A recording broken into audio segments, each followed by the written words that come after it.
Astrid with Kanen coffee, and I've got this Profitec 600 here. The pump was continuously running, and so I removed the water level probe and found that it had a lot of mineral buildup on it.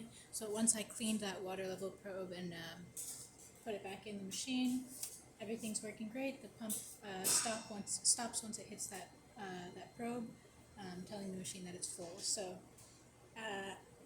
to clean out the minerals, I also put some descaler through the machine, rinsed it out, so that should remove any excess minerals from both of the boilers. And then I back flushed the drip head and cleaned the steam wand, and just wiped down the whole machine, made sure everything is nice and clean. So I'll just pull a shot for you, show you that everything is working.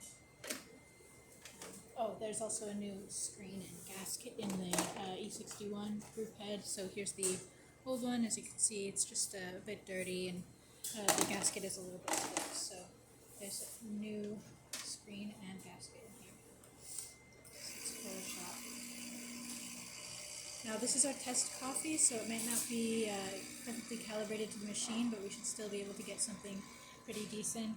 As you can see, we have about 9 bars here.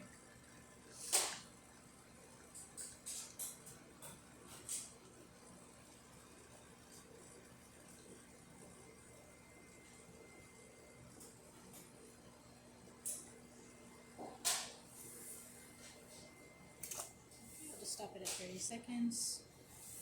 So, as you can see, you get a nice single shot of espresso. And I'll show you the steam.